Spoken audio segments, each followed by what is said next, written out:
What are you running from? Running from psychoactive substances, drugs that change your brain, how you think, feel, and act. This is what they don't tell you about them. He didn't set out to hurt anyone. That's the part his mother kept reminding herself of. Before the bottles, before the smoke, before his eyes learned to look through people instead of at them, he was warm. He held the world gently. But substances have a way of rearranging kindness. They steal patience, borrow calm, and return anger in its place. The house noticed first, doors slammed harder, meals went on cold on untouched plates. Apologies stopped coming altogether. His little brother learned to read moods like weather forecast, stormy, silent, or gone. His father tried boundaries, rules, curfews, but commands don't mean much to someone trying to outrun themselves. His sister used to tease him. Now she walked on eggshells, careful not to trigger the version of him, with the sharp voice and the short fuse. No bruises showed, no marks to point at, but emotional wounds don't need proof to exist.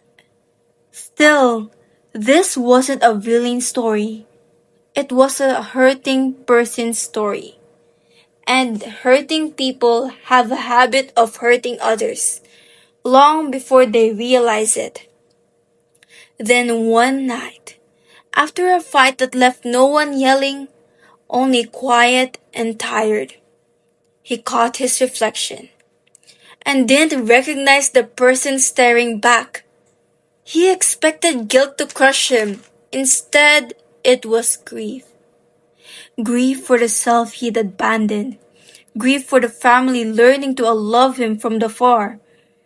Stopping wasn't heroic. It wasn't cinematic.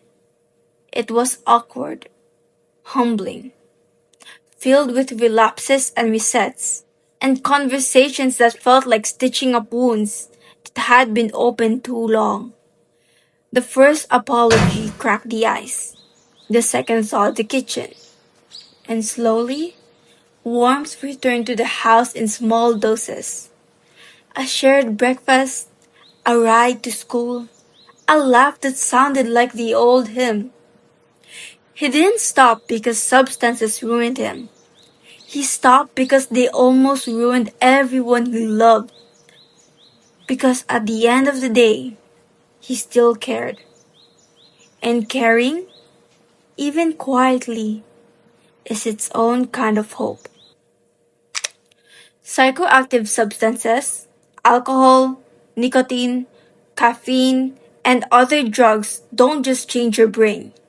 They change you how you love, how you show up, and how you disappear.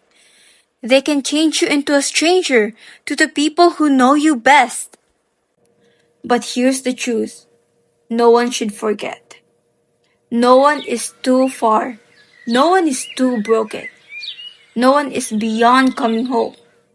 It's not about being perfect. It's about being willing. Willing to feel again. Willing to heal again. Willing to be here again. Hope doesn't wait for perfection. It waits for willingness.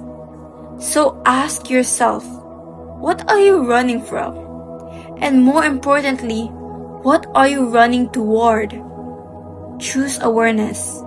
Choose presence. Choose yourself. Because the world needs the version of you that holds it gently. You matter. Stay.